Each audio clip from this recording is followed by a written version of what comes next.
Two passages of scripture. I want to go to 2 Kings chapter 6. 2 Kings chapter 6. We'll look at verses 24 through 25, verses 25 and 26. Then I want to go to 2 Samuel chapter 22. I want to look at verses 1 and verse 30. 2 Kings 6, 24 through 25. 2 Samuel 22, chapter 22, verses 1. We'll skip all the way down to verse 30. We don't mind resting on the feet as we read from God's word today, and then I understand. 2 Kings 6, 24, 25, and it reads, and it came to pass after this that Benadad, king of Syria, gathered all his host and went up and besieged. Everybody say besieged. Besieged Samaria. There was a great famine in Samaria. Now that's a result of the besieging. And there was a great famine in Samaria, and behold, they besieged it, listen, until an ass's head was sold for 80 pieces of silver, and a fourth part of a calf of dove's dung for 5 pieces of silver. We'll explain that in a minute. Let's go to 2 Samuel. Chapter 22, verse 1.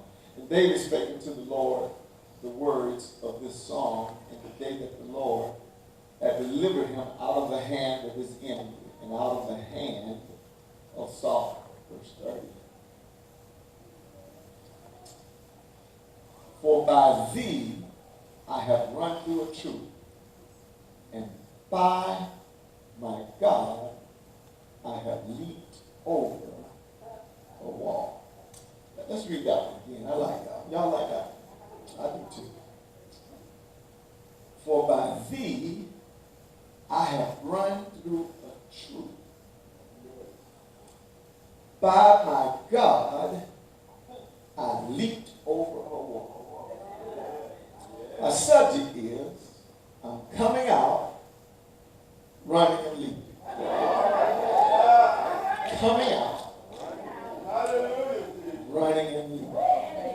Find 3 people around and tell them that I'm coming out, running and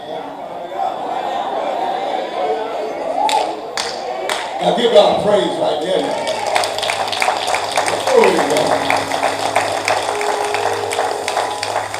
Now I'm just looking at all y'all who sit down. I'm looking at all.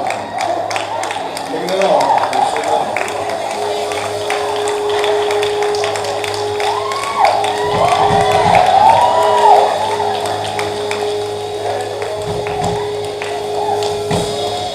Didn't I tell y'all we're going to pray after we do? Contact somebody else.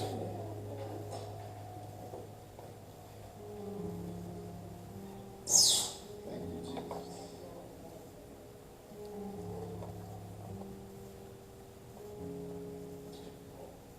Father, some of us are in it right now. Some of us are in situations. Some of us are in trouble. Some of us are in over our head. But we thank you for this word that we're about to hear. Thank you, Lord. For we're already encouraged by the title of the sermon. That we're coming out, running and leaping.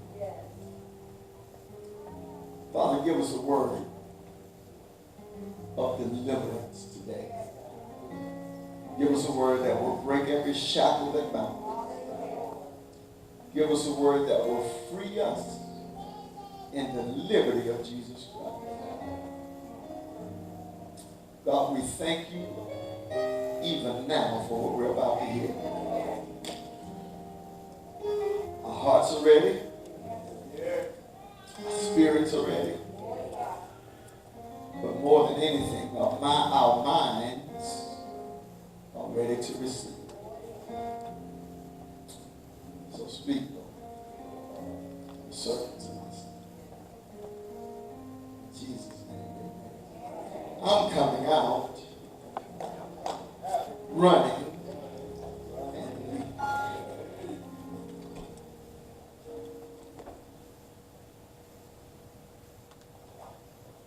From Kings, 2 Kings 6, I had you repeat one of the words that was in the text. Anybody remember what that word was? Besiege. Besiege.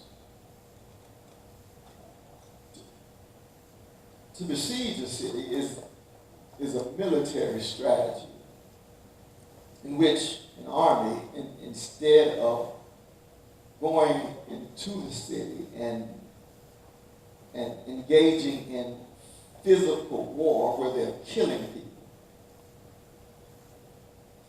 the idea of besieging is to surround a city and cut off all points of entry and all points of exits so that nothing in the city can get out and nothing outside of the city can come in. They would besiege, surround the city, and not allow any food to go in, not allow any medication, no supplies, no water could get in. The person or the people in the city were not allowed out to go get any of their necessities. Now, we don't understand what this is like. We don't understand what it's like for a city to be, for our city or our place to be surrounded, and we are forced to make do with what we have and not be able to get the necessities. No water, no food, no medicine, no medical care, no electricity, no toiletries, nothing that you could get to take care of your personal needs.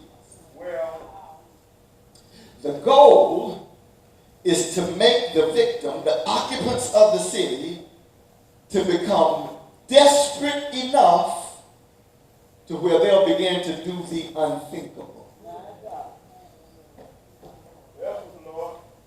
One of Satan's most powerful weapons is desperation. Everybody say desperation. And he uses it on whomever, regardless of your status, regardless of your position, or regardless of your rank. He wants to use this weapon of desperation on all of us. Now, this weapon of desperation is not accompanied with a loud blast or an explosion that usually comes with weapons of war. No, this weapon, and more importantly, is a silent tool that the devil uses, and most often you are in it before you even realize you're in it. Lord have mercy. Desperation. Let me give you an etymological understanding of desperate. That just means break the word down. An etymological understanding of the word. The root word of the word desperation is spara or sparir. It means to hope. Desperation, spara. It means to hope. The prefix DDE means down on or down from.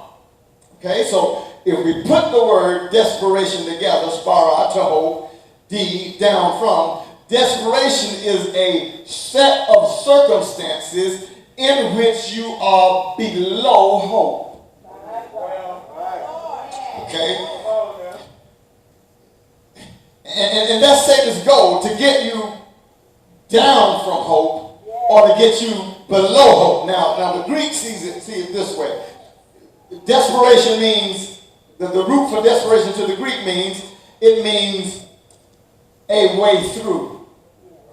Spara would mean a way through. The prefix D for the Greeks would mean out of or without. Okay? So you put it together in the Greek, it is a season in your life in which there is you not seeing a way out or a way through your situation. That's what desperation means. It is when you are in despair and you can't see beyond your right now. Lord have mercy. You can't see beyond your right now. You are without hope. In 2 Kings, we're going to show you that's the weapon the enemy uses against a group of people. And in 2 Samuel, we're going to show you that's the weapon he used against a single person by the name of David. Before I do, let me tell you why a lot of people come to church and leave out the same way they came in. They come to church looking for answers. Come and dance and shout, sing, pray, holler, run up and down the aisle, scream and cry. And look, they have an experience in their heart and in their spirit that is a real encounter with God. But that real encounter that I have in my heart and in my spirit yet leaves me unchanged, because the battle is not in my heart and is not in my spirit. The battle is in my mind. Lord have mercy. So if I come to church and you don't challenge my mind, the place of my stresses, the place of my pain, the place of my struggle, the place of my philosophy, if you don't challenge that, I yet leave here just like I came.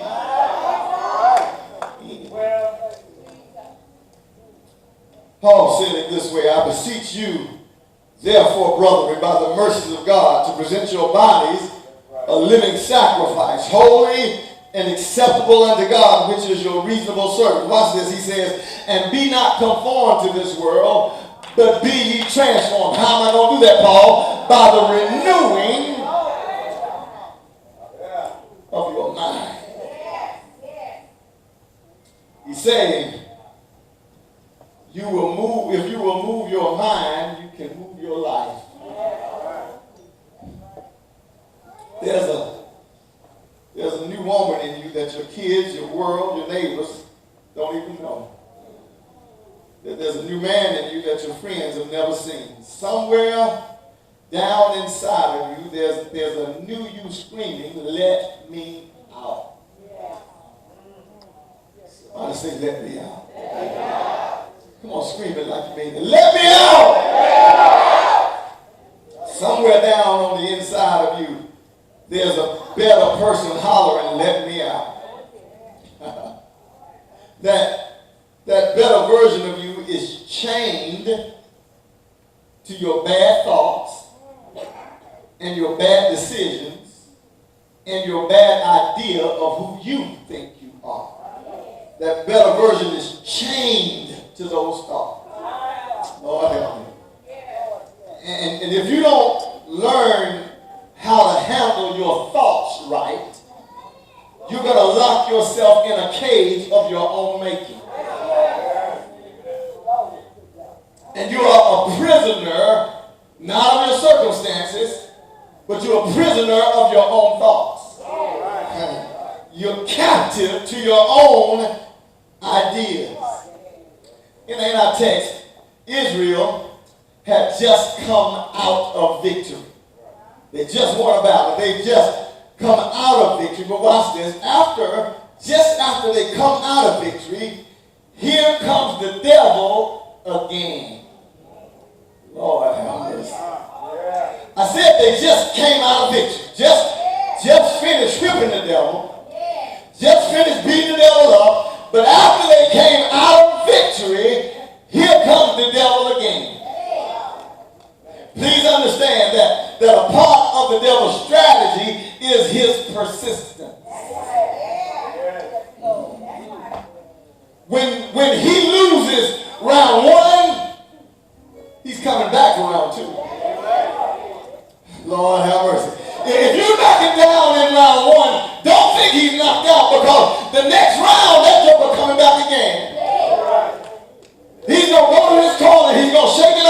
And he's going to come up with another way to come at you. He's persistent. He did this with Jesus. You remember in the wilderness, Jesus knocked him out with the word of God every time the devil challenged him. Jesus would knock him out with the word of God. It is written, knock him out. But then the Bible says the devil got tired of being knocked out. It says the devil left Jesus for a season. Yeah, all right. Meaning I'm done with you right now, but I'm sure coming back again. Yeah, he'll try every which way he can to get you. The text says that the enemy besieged Samaria, which means to surround or to encircle. Remember, they didn't go in to try to knock anybody out. They just planned to surround the city. In other words, the enemy was all around. This wasn't a frontal attack where they could see him coming. No, the enemy's idea now was to just hem the victim in.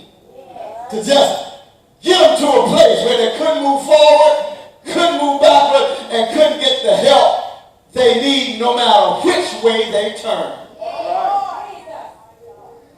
Turn to your relationship, and there he is. Turn to your children. God, there he is. Turn for help from your family. Man, he right there too. Turn to help from your friends. Then that joker is showing up in your friends. Turn to help. Maybe you can buy your way out. No, he's in your money too. Turn to your body to fight with your own strength. Then you get sick. He's in there too. No matter where you turn, he's got you. Help me. Has anybody in here ever been in a situation where it looked like wherever you turn, the devil's got you? Help me. That's what besiege means. And once, watch this, here's what happens, y'all. Here's the enemy. Once he besieges them, remember, he's not going in the fight. You know what he does? Once he besieges them, he puts them on the clock. Because he's thinking sooner or later, I'm going to wear them down. Lord have mercy. He puts them on the clock and he just waits for your time to run out. He understands that you can only live so long off of yesterday's bread. Which is why God always tells us to pray, give us this day. Give us this day our daily bread. And get this, y'all. It's not that there was no bread. It was just that he set it up where they couldn't get to the bread. Because on the other side of the wall, they had farms and they had cows and they had everything they needed outside of the city walls. But because he besieged them and had them blocked in, they couldn't get to a blessing that was just over the wall.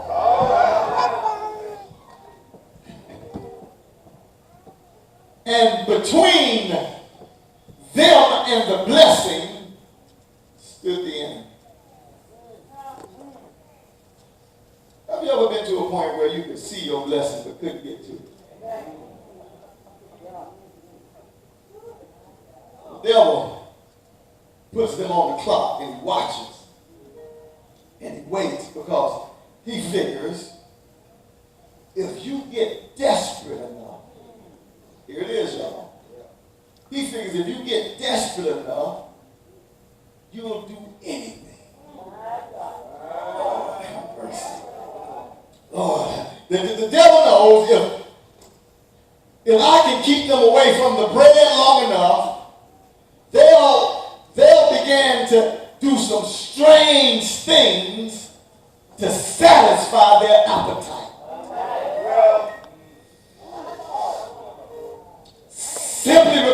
say falling into desperation. And I need to tell somebody in here this morning, don't ever let yourself get too desperate for anything.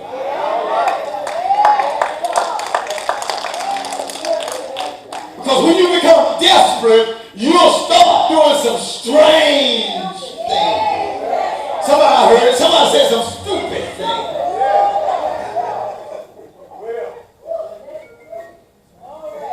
They're surrounded. They're surrounded, watch, still trying to be good. Lord have mercy. They're trapped and still trying to do the right thing, but the devil got them on the clock because he know that ain't going to last too long. Lord have mercy. And when we got a little bread left from yesterday, we tell ourselves, I got a feeling everything's going to be all right. But how many know that sometimes in your walk with God, that becomes just a song? Lord have mercy. That becomes just a song more than it is a truism, because desperation makes you lose your faith. Your faith diminishes and desperation increases. This is what happens when you get desperate. Here's what happens when you get desperate. Number one, first thing that happens when you get desperate is you begin to become attracted to the undesirable. Lord have mercy. When you get desperate, you become attracted to the undesirable. Watch this, y'all. They got so desperate that they began to look at stuff that they wouldn't normally have a taste for. God help me today. They began to want stuff. They're desperate now. They began to want stuff that under normal conditions they wouldn't even like. The Bible says, look y'all, look. The Bible says they got so desperate for food that they began to eat bird dropping. Lord have mercy. Now under normal conditions, you wouldn't even look that way. It wouldn't be a thought that crossed your mind under normal conditions. And you're thinking now, because you got food in your refrigerator, you're thinking now, I'd never do that. That would never be me. But if you ever get where you ain't got nothing, you'll begin to do some strange things.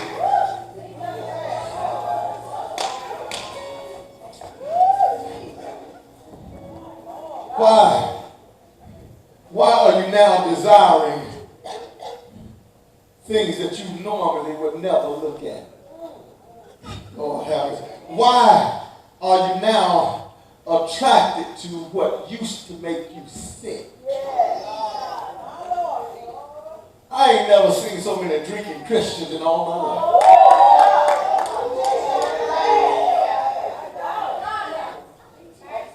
I ain't never seen so many partying Christians in all my life. Lord have mercy. I remember a time when we used to be afraid of that stuff. But now we've fallen into a state of desperation. Oh, Zion, what's the matter now? You don't sing like you used to sing. What's the matter now? Oh, Zion, you don't pray like you used to pray.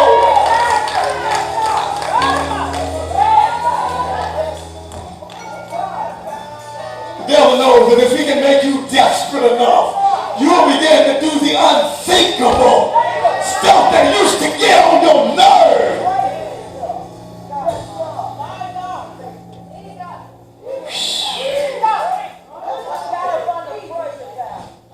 Number two, second thing that happens when you get desperate enough is you become attracted to. Number one was you began to become attracted to the undesirable. Number two is you become attracted to the unimaginable. Do things now you never imagined yourself doing? Y'all ain't gonna help me the other day. Do things I'm preaching better than y'all looking at me too. Do things that you never imagine. Read the story when you get home. You're gonna see two women in here that cut a deal. They cut a deal. They have no food. They were desperate. So they cut a deal. Here's what they said. They said, you got a son? I got a son. Let's make a deal. You hungry? I'm hungry. So today, let's boil your son and eat him. And tomorrow we'll boil my son. And we'll eat my son tomorrow. See, when you become so desperate, you'll do things you never imagined. Y'all gonna hear me here today. You never imagined that would ever cross your mind. But the devil knows that I can get him desperate enough.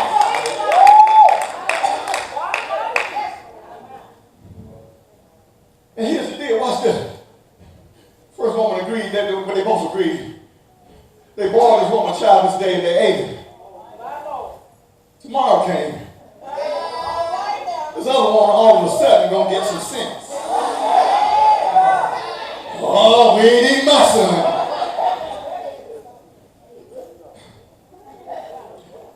Number three. First one, you began to become attracted to the undesirable. Second one, you become attracted to the unimaginable. Watch this. Third thing you're going to do, here's what the devil wants you. Third thing you're going to do when you fall into desperation, you become attracted to the ungodly. They began, things got so bad, y'all.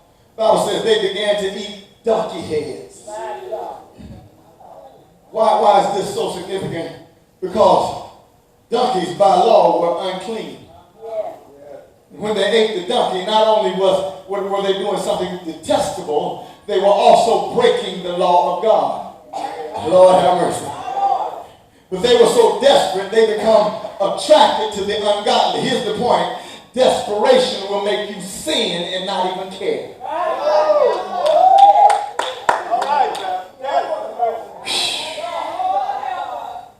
Desperation will make you sin and not even care. So I told the devil had him on the clock. He realized sooner or later, they're going to get so desperate, they're going to do anything. God help me here today. They became so desperate. And look, they began to do what they knew wasn't right. Out of desperation, they clinged to what was wrong and went after what was wrong. Because desperation will make you sin against God. Here's the good news. The good news in the text is there is deliverance. There is deliverance. The challenge with deliverance is this. God promises deliverance without specificity. He promises deliverance without giving you the specifics as to how it's going to happen. Faith is dependence without detail. It's when you hold on to a word of God without knowing how God's going to bring you out with the promise that he made to you. Paul says this. Paul says, when we are tempted, God will always provide with the temptation a way of escape. He says, whenever you're tempted, he said, whenever temptation comes, God always makes sure he sends with your temptation a way out of it. If God allows you to get into trouble, it's because he already made sure there's a way out of it for you. It's just that sometimes God makes you hunt for the door.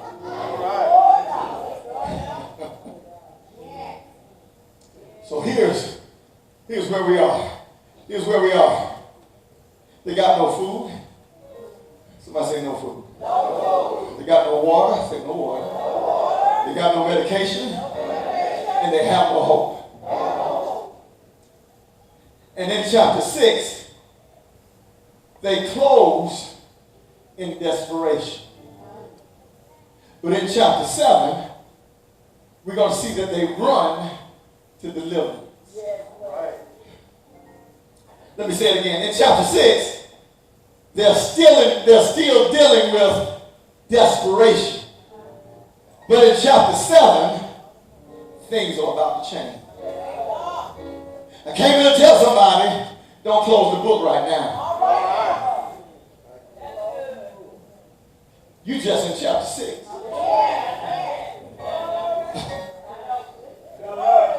So don't close the book just because you have your bad news. Don't give up on God just because you hit a little rough patch. You got to understand that your chapter 7 is on the way. And no matter how dark it may be, hold on till the next chapter.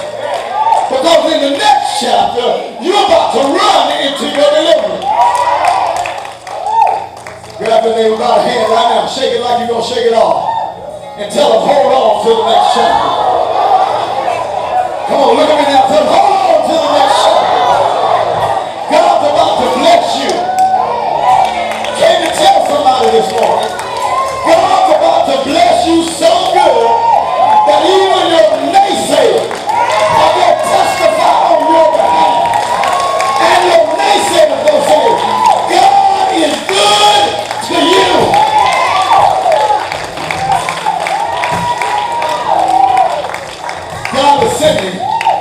God is sending all those folk who said you wouldn't make it an invitation to your coming out party.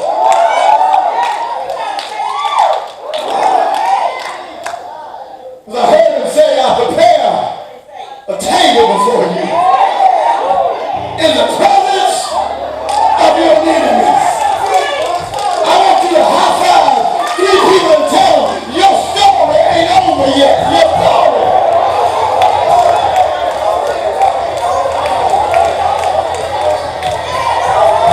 Your story is not over yet.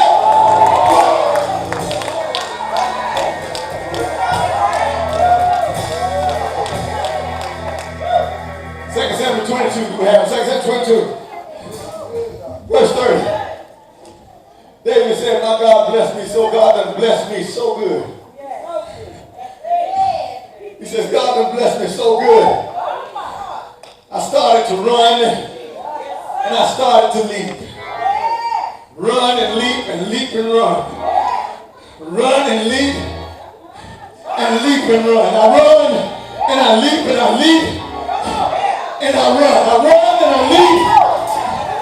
That's how good God bless me, y'all. Running and I'm leaping and I'm leaping and I'm running. This running. For by thee, that thee is God, y'all. For by thee I have run, and watch this, by thee I have run through. Didn't I tell y'all that the armies had you besieged? They had every exit blocked. They had everything blocked. But David said, even though these armies had encamped around me, God bless me to run through.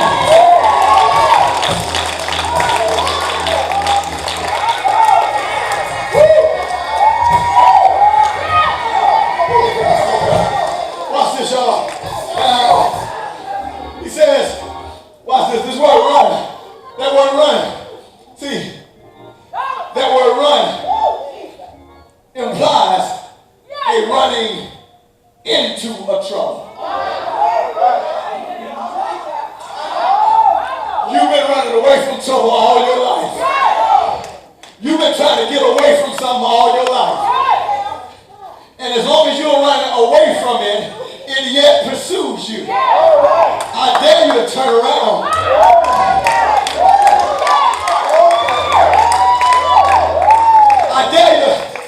I dare you to step into who you are. Turn around and face your enemy and tell your enemy, you've been running after me all these years. Now I'm coming after your head. Now I'm running straight to you.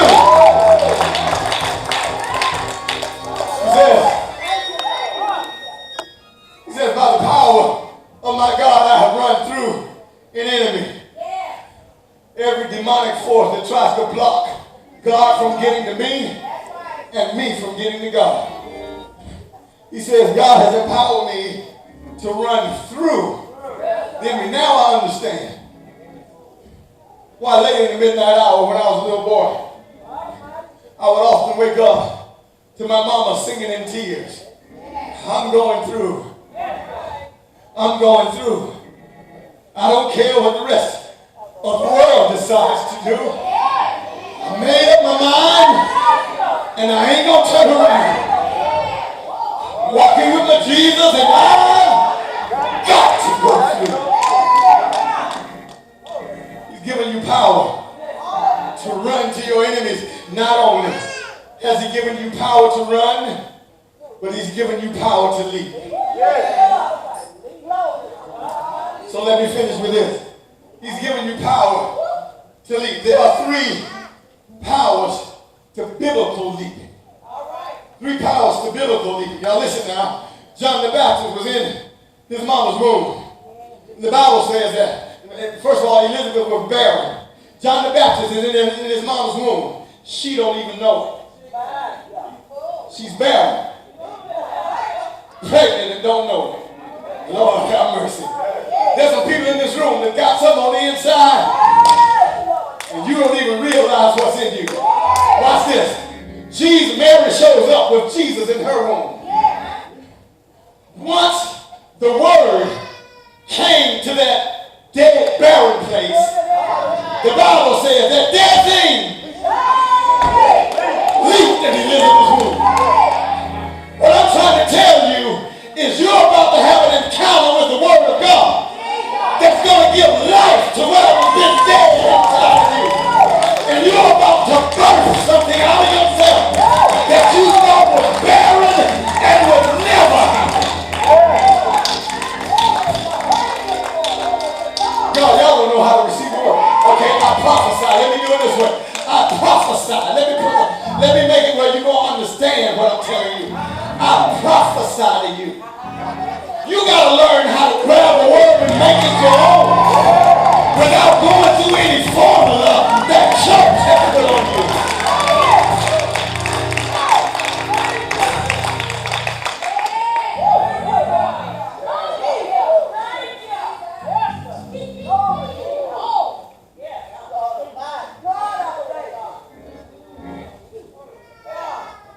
I came to tell somebody by the power of the word of God, you're about to leap out.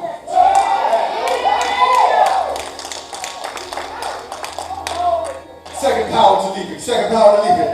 I'm trying to hurry. Second power to leaping. David said, verse 34 in that same chapter 26, chapter 22, David says this. David says, God has given me power of the legs of a deer.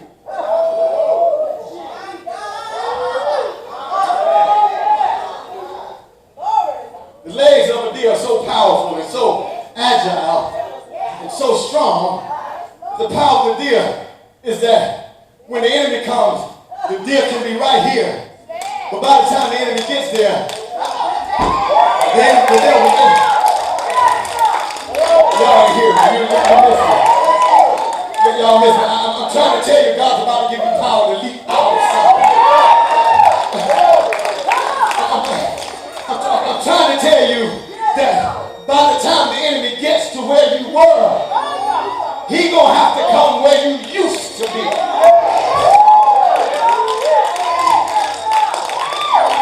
And once he gets there, he gonna find out that you're no longer where you used to be. You leap out of something into something. I wish I had somebody who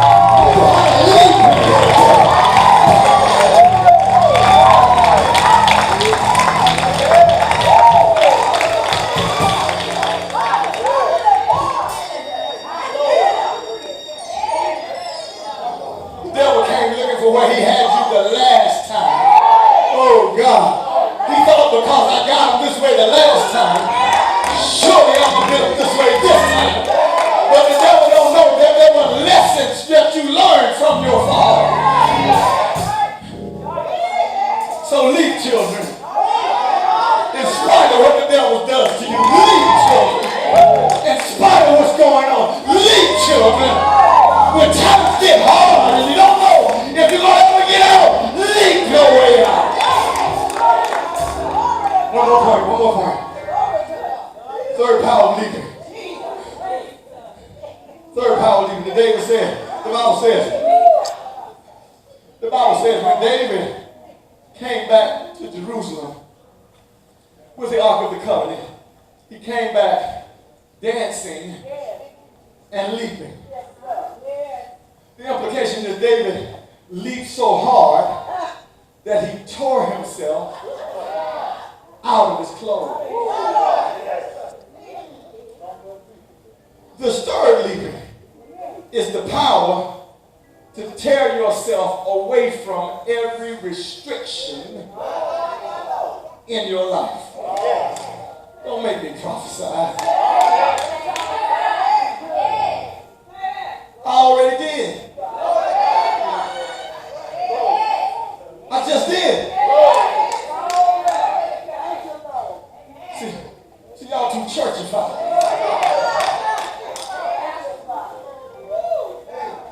This third power to leaping is to give you the ability to tear yourself away from this leaping is a tearing away. Listen, you don't really know how tied to something you are until you have to give it up.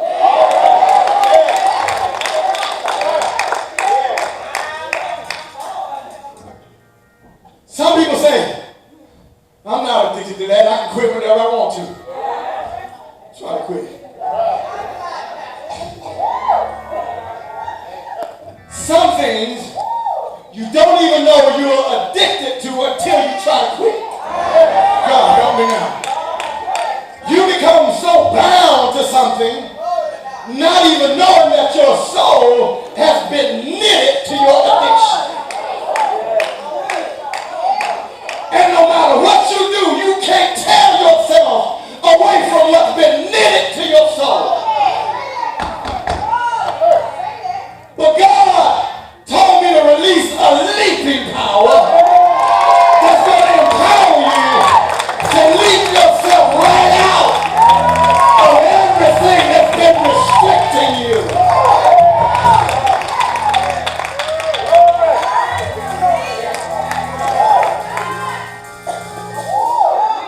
It's bad to be bound to something that contradicts your destiny. You can be a good person in a bad situation because you're bound to something. Talking about soul ties. Somebody say soul ties.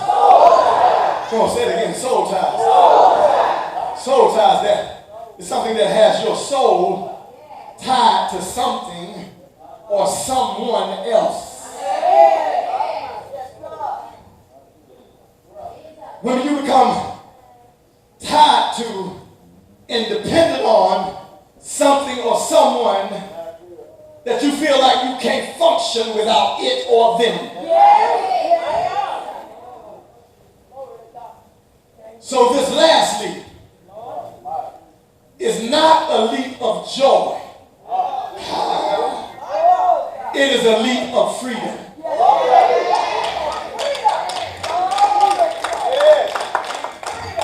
Now your flesh ain't going to be happy about it because you're so dependent on it. In order to leap into this freedom, you got to trust God like you never trusted him before. Because you're so dependent on what you're tied to right now, you don't know if there's anything else that you can lean on when you're in this situation. But God said, if you lean on me, I won't let you fall. If you lean on me, I'm strong.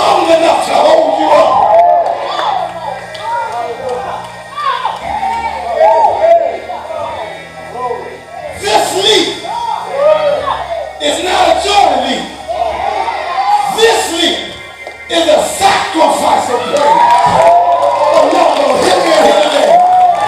It's a sacrifice of praise. God, I'm giving up everything. God, I'm letting loose everything. Everything I depended on. Everything I wanted. I'm letting it all go. I'm tearing myself away. I'm tearing myself away. I'm tearing myself away from it all, God. Because I trust you. Anybody trust him today? Says anybody here that trusts God today?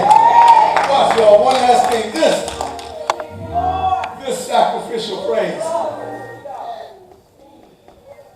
This sacrificial praise is a praise wherein God asks you this question. Lovest thou me more than these? Do you love me more than you love that? Or do you love that more than you love me? If you love me more, you will let that go. But if you love that more, you're going to hold on to that and just act like you're holding on to me.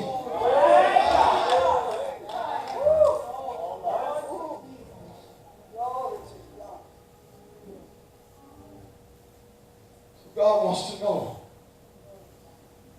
do you love that?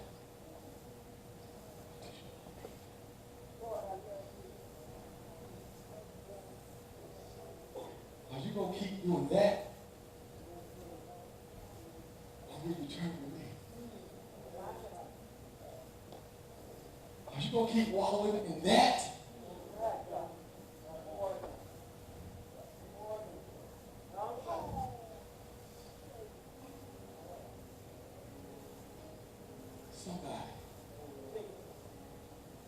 Somebody in this room today.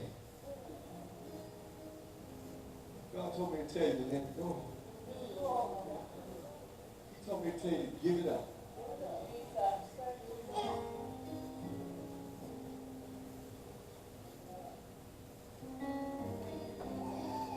It's hard, God. It's hard, but you ain't giving me all the details. Didn't I tell you that faith is dependence without detail? You just got to trust God.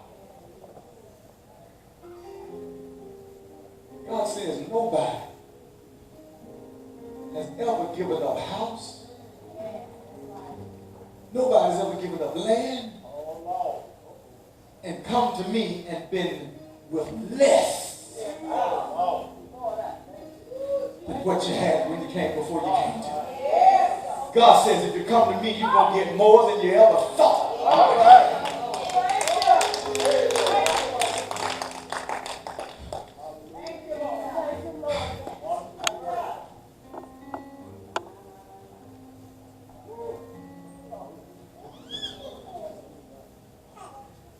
Here's the sentiments of my heart, and the song we used to sing when I was growing up. Search me, Lord. Search me, Lord. Shine the light of heaven on my soul. And if you find anything that shouldn't be, take it out and straighten me. I want to be right. I want to be saved. God, I want to be whole. Search me.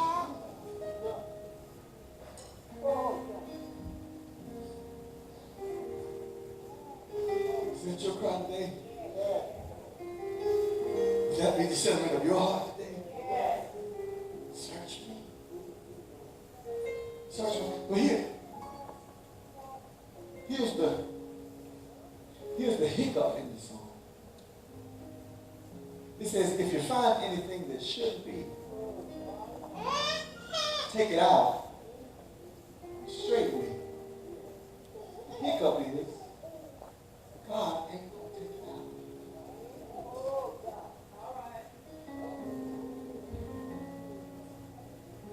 He told you to take it out. He told you to give it up. He's not going to give it up for you. That has to be your choice. Your choice to give it up is an invitation to God's deliverance. Everybody lift your hand and say, search me, Lord.